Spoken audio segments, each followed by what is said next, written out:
One of my all-time favorite Italian recipes is chicken parmesan. I wanted to make it for you guys today, but I couldn't decide if I wanted to make the chicken parm sandwich or just traditional chicken parm with spaghetti. So I said, what the hell, let's make both. Meet me in the kitchen, let's make it happen. All right guys, first things first, we need to prep our chicken. Today we have 2 boneless, skinless chicken breasts. We're gonna butterfly those and then use a meat mallet to get them nice and thin. That's the trademark for chicken parmesan. That's what we're doing today. You can do that with a rolling pin or meat mallet like we're using today as well. Little saran wrap, put it in a Ziploc bag. To get the chicken breast butterflied, you just wanna use a nice sharp knife. Lay your hand flat across the top. And then we're gonna make a slice right down the middle. Turn it so the camera can see. And then just use your fingers as a guide. Obviously protect your fingers from the sharp blade, but we want to go ahead and basically split this in half. And then we're going to use the meat mallet to pound it nice and flat. You can already buy these from the grocery store a lot of times nowadays already thin. So if you can find a nice thin sliced chicken breast at your local grocery store, then that's a good option as well. So another option here is to leave it just like this, and you can have one of those big platters of chicken parmesan. It presents nicely. So for the pasta, I'm gonna leave it whole, do a nice big platter presentation, and then for the sandwich, we're gonna do it the traditional way that I usually do it, which is just cutting it in half. That way you guys can see both preparations, and you can decide how you wanna do it. Same recipe for veal chops. If you can find some veal, you can do the same exact thing here. Also very popular at a lot of Italian restaurants is veal parmesan. So for those of you guys that like red meat, it's a good option for you. And if a lot of times you'll see that's kind of where the tenderloin gets pulled from. So you'll see there's a little bit of a hole there. That's no big deal because we're gonna top it with mozzarella cheese and you'll never see it. Not gonna impact the recipe, and it's super common with boneless, skinless chicken breasts because that's where they remove the tenderloin, and that's how you get your chicken tenders. All right, so we have 2 parted out pieces, 1 whole piece. We're gonna pound these flat, and then we're gonna get them seasoned. All right, guys, all the TRT kicked in, and I broke my meat mallet, but we have a rolling pin, and this works just as well. So you're gonna just flatten it out. Take your time with this because you want it to be nice and thin. If you got a textbook laying around or a cast iron skillet, you can use that too.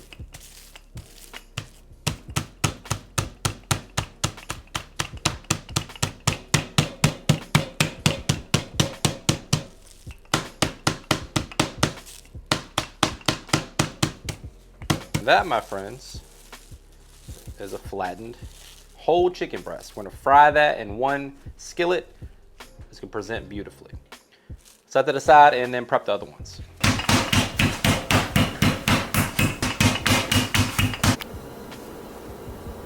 All right guys, next up is time to season the chicken. So we're going with some all-purpose seasoning or a blend of salt, pepper, garlic, onion powder, a little Italian seasoning, and just a sprinkle of chicken bouillon to beef up the chicken flavor. So down with the AP first. Let me know in the comments if you guys like chicken parm. Would you prefer it on a sandwich or would you prefer it with some pasta? I like both.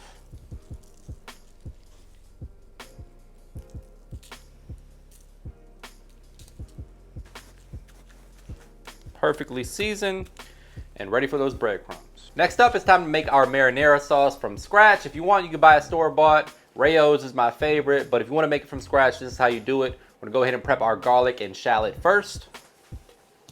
All right, my friends, for the homemade sauce, we're gonna get the party started over medium heat, a little good quality olive oil.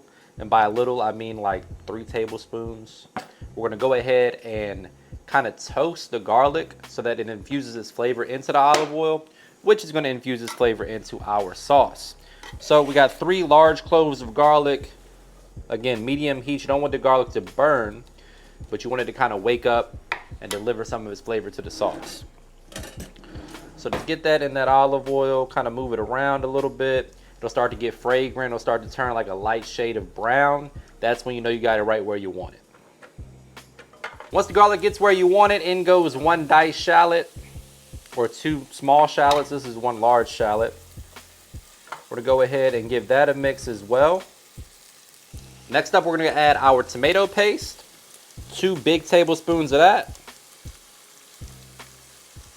Some red pepper flakes. You want to get that in there early so it can kind of infuse its flavor as well.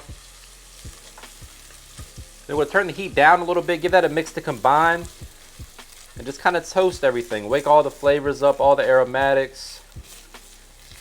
Oh man, it smells good. Now at this point, we're gonna go ahead and add in our crushed tomatoes. If you can find San Marzano, they're sweet and delicious. A little bit more expensive, but I promise they're worth it, especially if you're making sauce from scratch. But use whatever you have on hand. We're gonna give that a good mix. Add in our basil. And just let that simmer for about an hour. I'm gonna thin this out with just about a 1/4 cup of water. Most of it will evaporate anyway, or reduce, cook down. But that'll just help kind of give us the consistency that we're looking for here. Give that a mix. We'll fish out the basil leaves at the end, and we'll season the taste towards the end as well once the flavors have time to develop, as everything kind of just simmers on low. All right, guys, real simple preparation for the garlic bread. Basically, we got a hoagie roll here. We're gonna use a serrated blade to cut that. Just want to open it up so we can fit our chicken parm on there. Try to leave it intact the best you can. Then we're gonna add a little garlic and herb seasoning to some melted butter, along with some fresh parsley and a little garlic paste. That's gonna flavor up our bread. Tons of flavor coming with that chicken parm. Give it a little whisk, or beat it with a fork. And we're gonna take that and slather that on our bread here. Just a nice light layer, nothing crazy on both sides. Making a mess, but that's part of the gig. That's what you wanna see right there. Go ahead and pop that in the oven for about 5-6 minutes, toast it up a little bit. Then we're gonna add our chicken parm to it. It'll go back in the oven one last time. And you got yourself a chicken parm sandwich. Now we have some perfectly seasoned chicken breast. We're gonna drop that in the egg wash. Then we're gonna add it to our seasoned breadcrumbs that we added some fresh Parmesan to. Very important to add that fresh Parmesan. Definitely a cheat code when it comes to chicken parm. Makes a big difference in my opinion. We're gonna go ahead and make sure that this is evenly coated, like so. Then we're gonna fry that up at 350 degrees until it's golden brown and beautiful and fully cooked. All right, guys, oil's up to 350. In goes quite possibly the largest chicken parm I've ever made. Place it in there gently. Just let it fry up until it's golden brown and beautiful. We're looking for 165 degrees internal temperature on the chicken. We're not gonna get it there in the oil. We're gonna finish it in the oven with the mozzarella, the Parmesan, all that good stuff.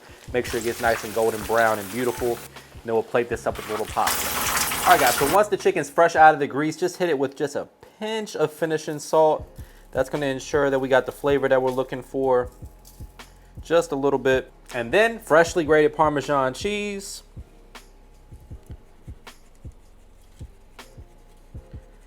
And then fresh mozzarella, pop that in the oven until the cheese is melted. A nice brown, bubbly texture is formed. And then we'll plate this. All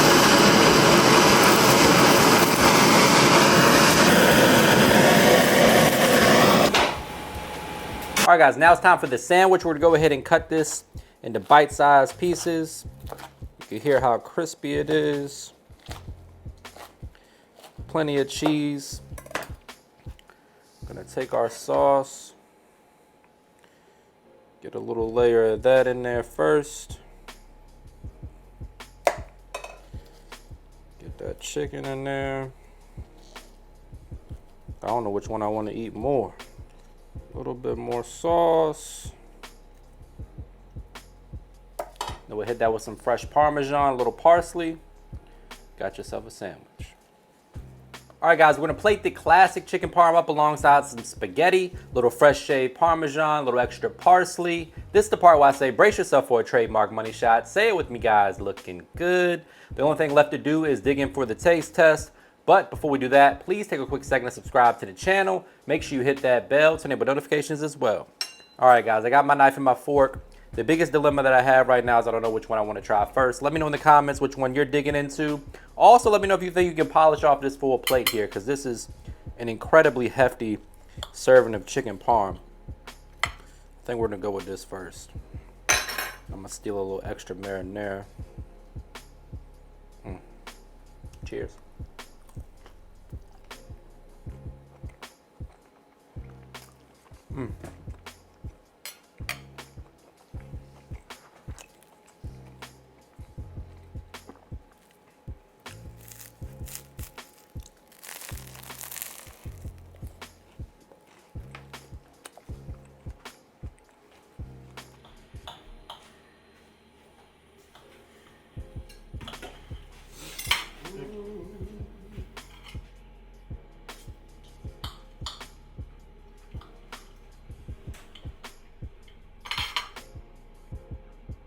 Playing with these noodles now. I need to go in there and get some noodles now. Stop playing around.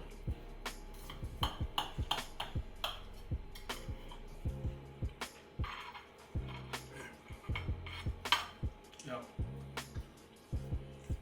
Yeah. To get the thing, to get the Jesus Christ.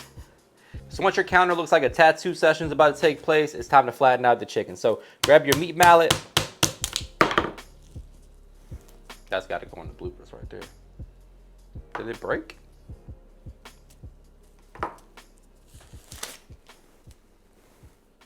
Yep.